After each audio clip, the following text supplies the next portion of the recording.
Hello, welcome back to the Three Orcs channel. This is David, and this video, we're going to go ahead and look at a new project that we've been working on for the last couple of weeks with the Clan of Elves in the Gnarley Forest.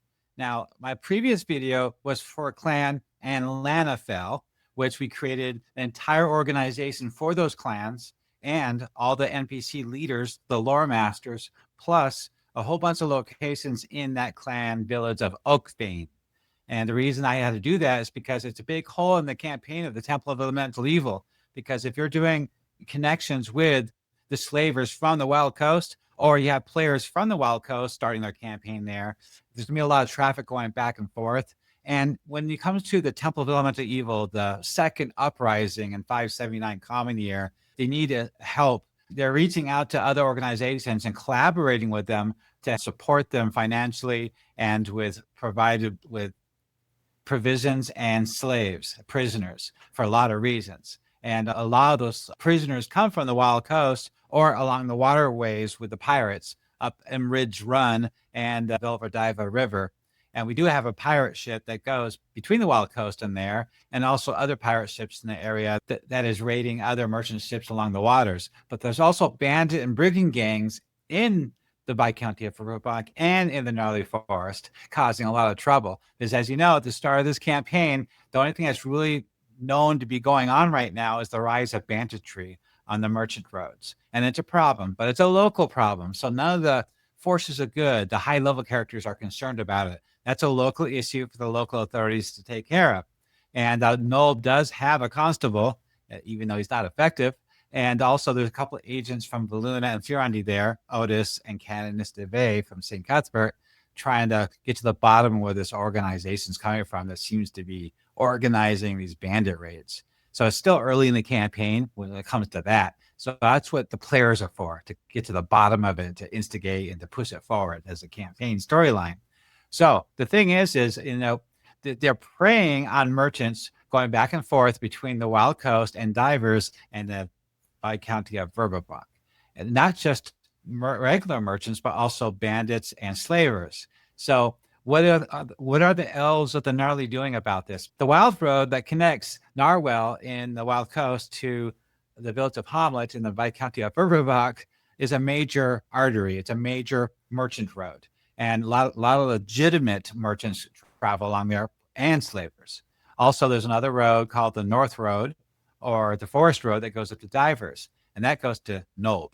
And that's the same situation. These bandits are preying on these merchant caravans to help provide and supply the support of the second rising of the Temple of Elemental Evil. They're also doing a lot of this, as you know, from the T1 module up and down the long road that cuts right through the Viscounty of Verbobonc.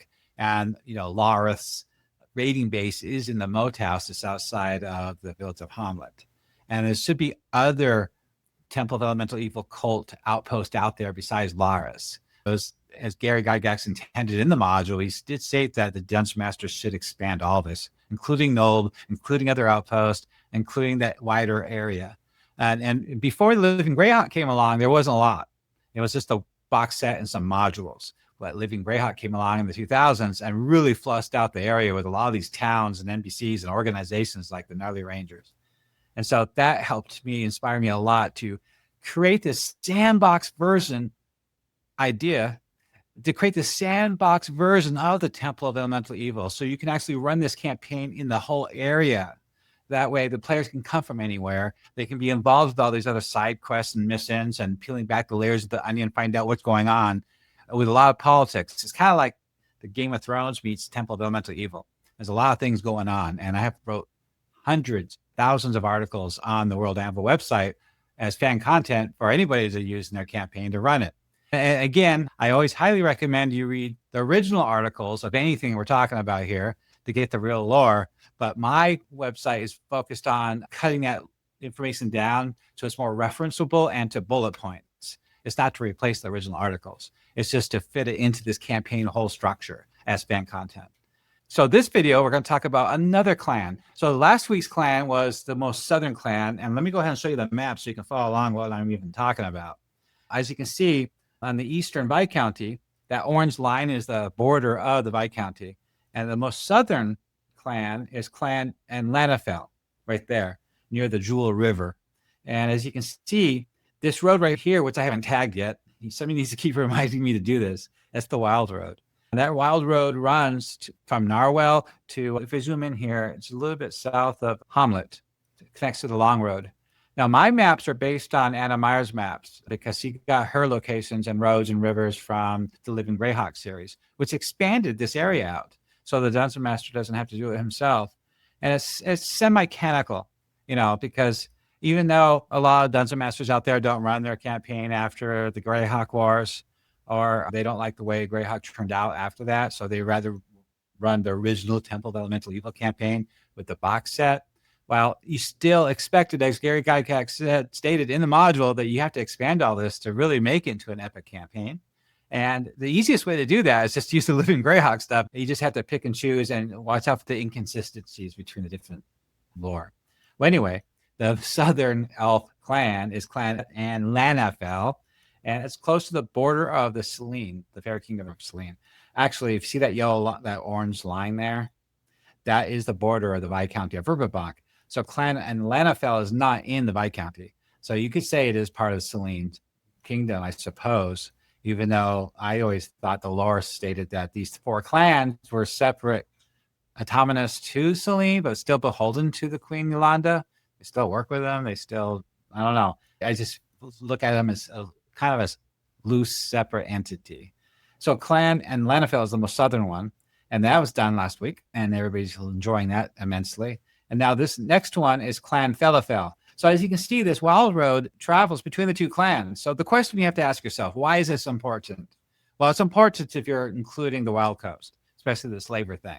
If your players are going after them, they want to track them down, put an end to it, or players are from the Wild Coast, that's where they started the campaign to go to the Temple of Elemental Evil. Lots of reasons. So the question you have to ask yourself is, what are these 2 clans doing when this road is going through their lands? And banditry's on the rise. So these bandits and brigands and slavers are doing all sorts of horrible things along that road, ambushing caravans and stuff. And also evildoers and humanoid bands are coming through here too. And so this new one here is the central region surrounding the Elven Heartlands. This particular clan is artisans, craftsmen, is known for their exquisite woodwork. And I think they're the ones that actually lent one of the prized pieces of art to the Gift of Beauty. The Gift of Beauty is one of the big quests for Living Greyhawk, which I integrated into the Temple of Elemental Evil campaign to give you more to do besides just the dungeon. Nobody wants to go through a dungeons log. We all did that in the 80s. We want more now, especially if you want an epic campaign version of this. And so you want a memorable, lifelong experience, and that's what I'm trying to build here. I've been working on this for 7 years. So let's go ahead and take a look at the article here. Now, Clan Fealefel is Arcane Sentinels of the Twilight Trees. Now, the thing is I want to show you all the artwork is mine, but on the right-hand side, I did write credit here.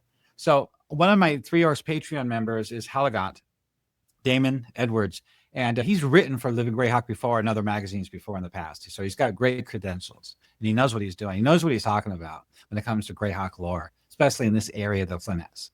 So I count on him greatly. So he does. I do have a number of Dungeon Masters out there working on this stuff. And because I want to get this campaign done as fast as possible, because you guys all need it. I want to expand it quickly, get to the Wild Coast as fast as I can so you guys can actually use it. If I just do this mostly by myself, which I have been for the last 7 years, it'll take forever. I had a number of DMs choosing different locations that they're taking over, and they're writing the initial article. Then I give it a 3 Orcs treatment. And then what 3 Orcs treatment basically is this format, and also a lot more writing on top of theirs, piecing it together, integrating it with the campaign whole. So they can write their stuff in a vacuum. I have to connect the dots to the rest of the campaign. And so that's what I do here. So I always include all the geography, the territory, the history, the background of the clan. He came up with this idea of arcane ley lines, ley threads, dream-bound secrets to the forest. There's 1,400 members there. Now, this client's a little different. He was telling me that his idea for this was that it wasn't like Oakbane is the central town of elves for the southern clan and Fealefel, but this particular clan is a little different. It's it's a sporadic groupings of different locations and trees, dwellings, halls of these different leaders. So they're not all one city or one big tree. They're kind of scattered. And he did name a big capital tree in this article too, which I have not developed yet, because I got sidetracked. I'm working on so many projects at the same time, so busy. If a dungeon master says, I need that, tell me, or you have any suggestions, tell me, and I get right on it. I work on this 7 days a week, 4 to 5, 6 hours a day. I have hundreds of hours into this project. Less known are the pacts the clan made with the Arts Fae. So they're really integrated with the Arts Fae and the Europe necromancers. Some great history about the Lich Kings. This is one of his things that he was really good at, is talking about that subject. And so he's integrating that. And then some of this stuff, it mentions the war with Lewis. So I try to focus my content on the year 579 common year for this campaign. But it doesn't mean you can't use this stuff if you're running your campaign in different timelines. So often I'll point stuff like that out and say, this happens on this date. I didn't do that there. Looks like I missed that one.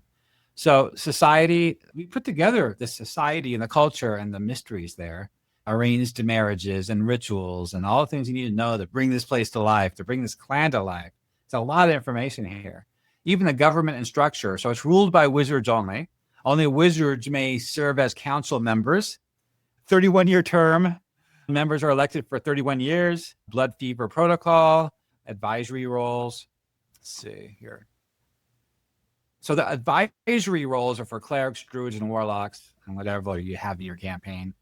And then I know you guys always like charts. So I always usually try to include a chart to keep it more referenceable at the table. That's the goal of this website, to use it at the table while you're running the game. Because you really can't reference deep lore at the table, like they used to write it a long time ago. It's good to read it, but it's really hard to use at the table. So that's why I do it in this format. It's more terse, to the point. So anyway, a lot of this stuff is clickable, like the character names. You just hover it and pull up a sub-article, click it again, and bring up the whole article with more artwork and more information. So there we go. That's a relationship matrix. And I have demographics too. It talks about half-elves and other humans and who's allowed to be here and who's not allowed to be here, gray elves and wood elves.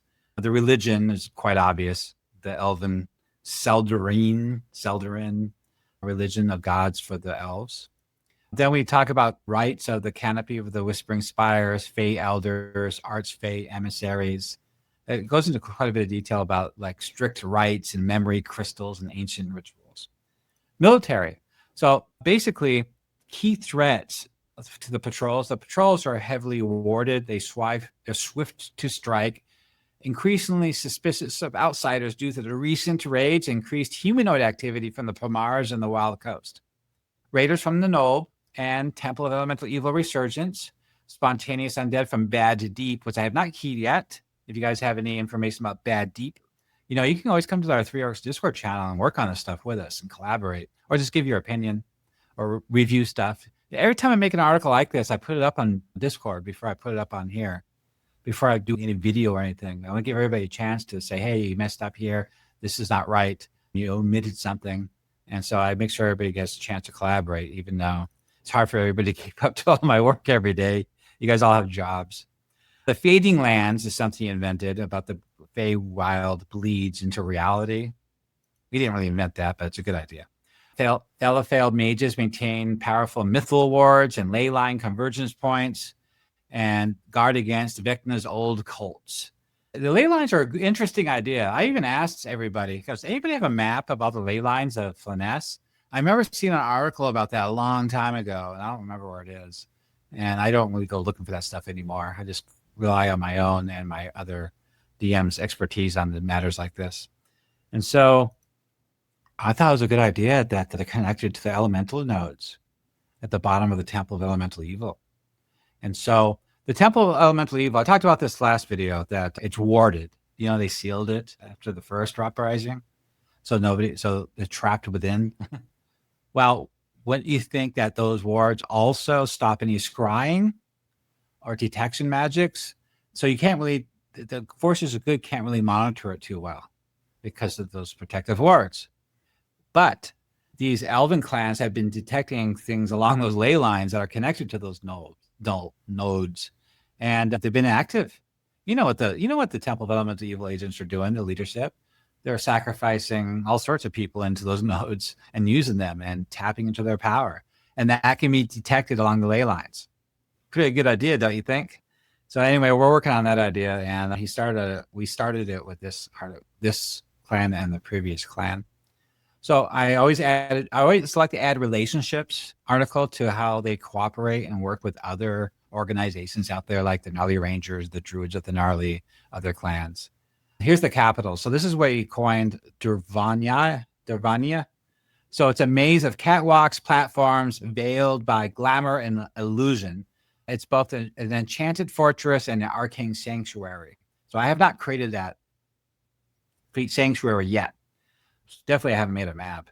So he did outline 4 locations there that I could create. But unless it's pressing, I got a lot of stuff to work on. So if it's really pressing for anybody's campaign, I'm going to leave it for now and revisit it later. So this is what's important to me for anybody running the campaign. So the patrols and the wild road. So it's warded. The warded watchers of the Gnarley Vale. So basically it talks about the bandits and brigands and whisperings of the Second Rising. Unlike the other clan that I did last week, they use swift archers and ranger-led patrols. So that kind of defines what a patrol is. They use arcane surveillance, phantasmic wards, and divinatory scrying to monitor the borders of the wild road. The guardians walk unseen. They're cloaked in glamours, are carried aloft by conjured beasts of air and root. So it's pretty interesting. While the elves of Fealefel may not reveal themselves to every traveler, they never fail to see. Even the wild beasts of their land act as sentries. So there's an arcane border warding. So there's an ancient standing stone that lines the hidden perimeter, invisible glyphs and divination beacons and anti-teleportation fields.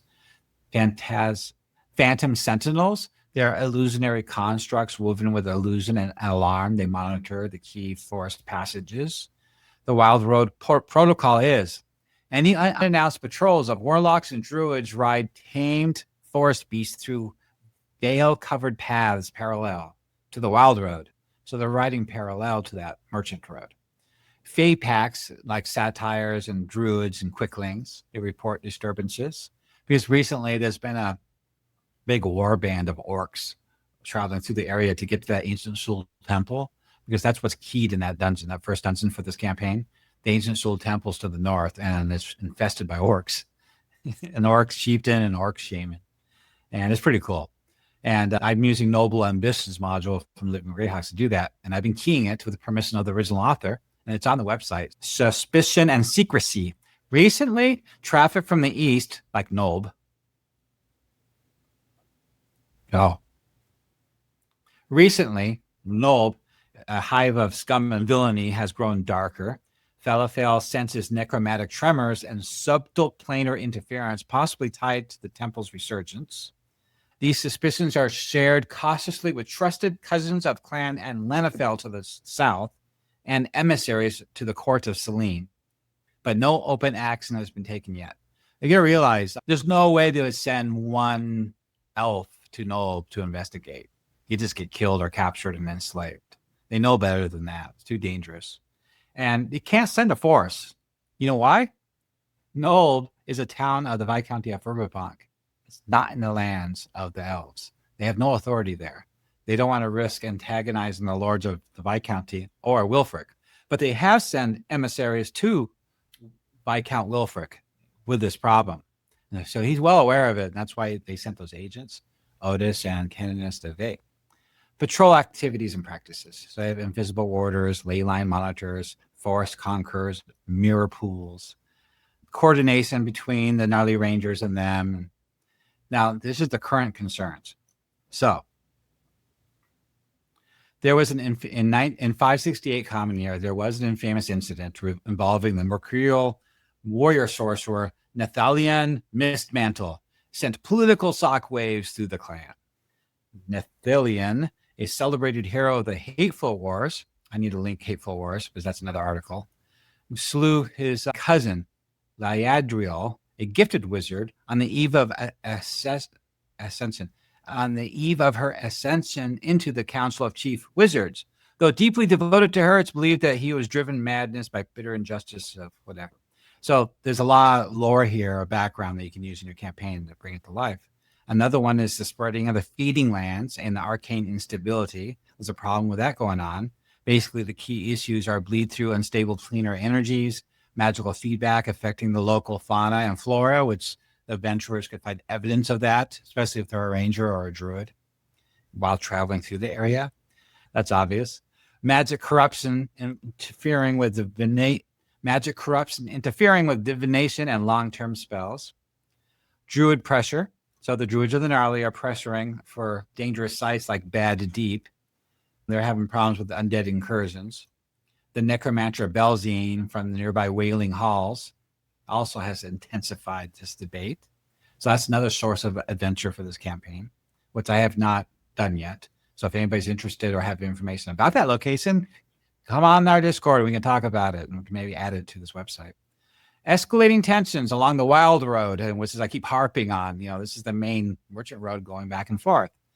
So the patrols of Clan Fealefel are those of Anlanafel to the south are increasingly clashing with humanoids, bandits, and brigands traveling west and northwest of the Gnarley along the Wild Road.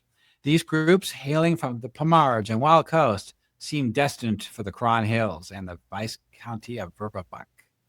So, key issues: merchant fright, traders fear Elven patrols and as much as goblin ambushes, increased slaver traffic.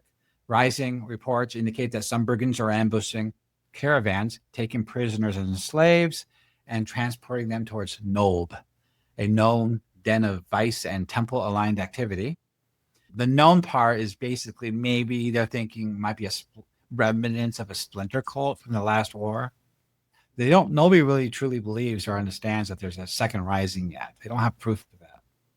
But they think if anything cultist, anything that has anything to do with an elemental cult is probably just a splinter cult, remnants of the old war, trying to cause trouble.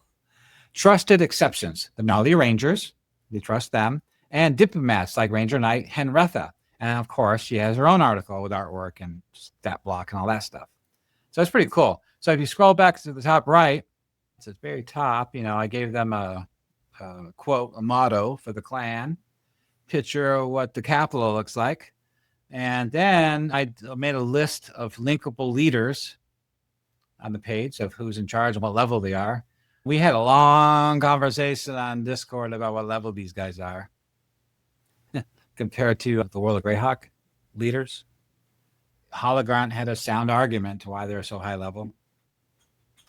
Let's just go with what everybody decided on. And all these links to all these locations and organizations. And down below is the demographics, kind of government. And then below that is geographic features to help you bring it to life. There's nearly 35 hidden settlements. That's what I was trying to explain earlier. So there's 35 settlements in this area. They're more scattered. So there's also a big Fae population here too. So I do mention Bad Deep, the Well, the Fading Lands, and a shared control of the Wild Road. So besides this article, now let's go ahead and look at the leaders here real quick. I'm not going to read them verbatim, but you can follow along with me on this public website. Just go to the article and you can read it for yourself. But this is a really high level, powerful mage. And he's the archmage of Clan Fealefel. And he's the seer, keeper of the Roan Tower, 22nd level. See, look all this lore you get. Besides what he looks like, his background and his legacy and dates and personality, behavior, his role in the clan, his allies and his enemies, his relationships. I always make sure I add a section for relationships of how the different leaders behave towards each other, how they work together. So that helps too for role-playing purposes. And his legacy and his importance to this campaign. It's a direct link to the battles against Vecna, the Empire, from a long time ago. And so it's pretty interesting. Top right-hand corner, I didn't give him a stat block, but I like how he turned out. It's pretty cool. And of course, I created that clan herald device myself. I thought that came out pretty well too. Took quite a bit of work to get that stuff together. Yeah, he's 819 years old. Anybody playing first edition D&D They know that elves can't be more than like a 11th level, I think, wizard. But you gotta remember, we're running a more advanced version of the Temple of Elemental Evil. It's more of a epic version, grand.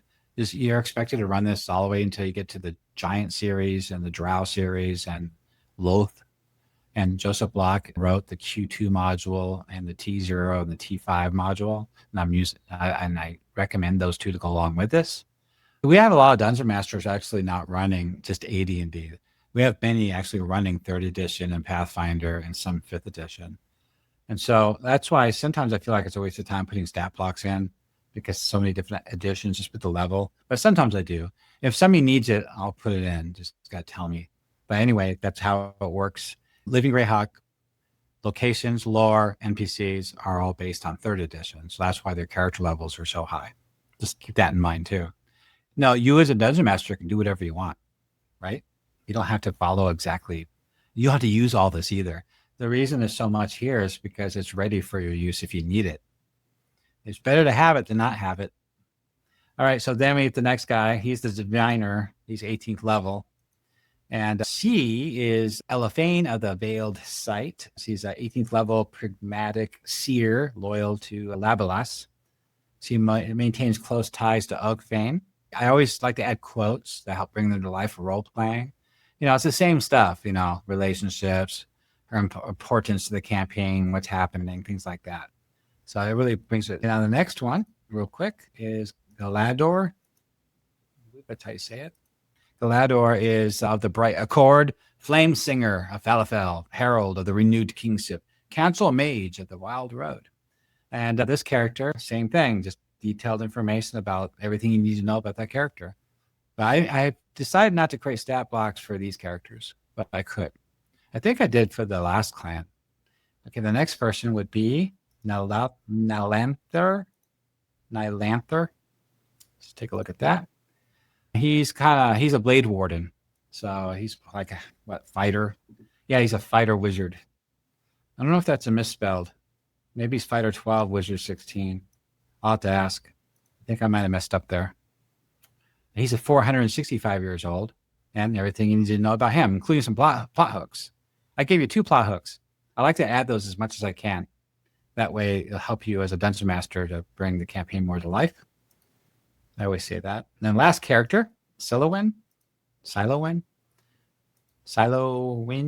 the Veiled Sigil, Ruin Mistress of the Hidden Branch and Keeper of the Echoes, Scholar of the Fading. She's so important. She's a 15th level illusionist. So she's neutral, and she's 402 years old. And did I give her any? No, I gave her 1 plot hook, potential plot hooks, actually 3. So there you go. Let's go back to the main character, main article, and let's go back to the map again. Sorry. Now these 2 clans are done, sort of. And now the next clan will be Clan Meldurin, and the clan after that to the north will be Clan Sheernobb, which is Serindil, which is just off the border of the free lands of Divers. Now, currently, I'm rewriting all of Nulb, but I put that on hold because right now, after the last live stream we did with Rick Bruner,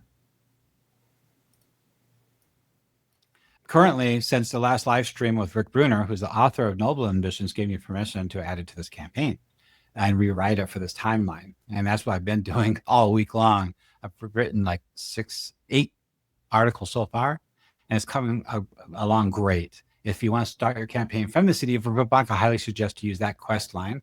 To find it, all you got to do is go to the main page of the Verbobonc Campaign Guide. I had to rewrite the title. So the title is the Verbobonc Campaign Guide 576 Common Year because it's based on the canonical lore of the World of Greyhawk 576 Common Year. Gary Gygax, that's the standard starting campaign time.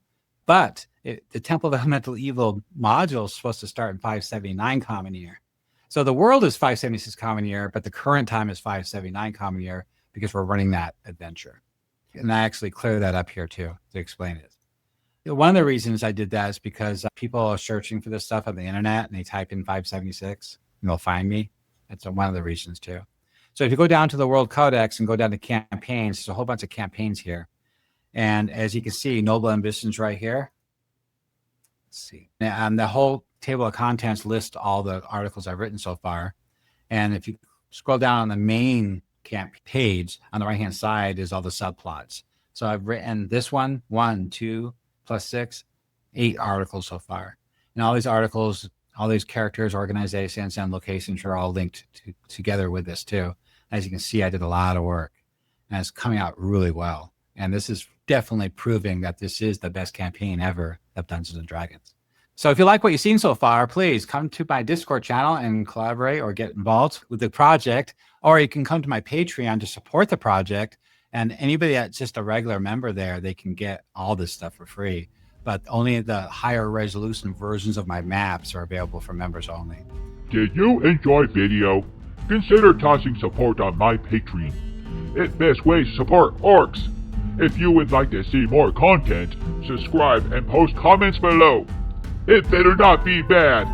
So this wraps it up. I'd like to hear what you think of this clan and how useful it will be in your campaign and anything you'd like to see more in the future.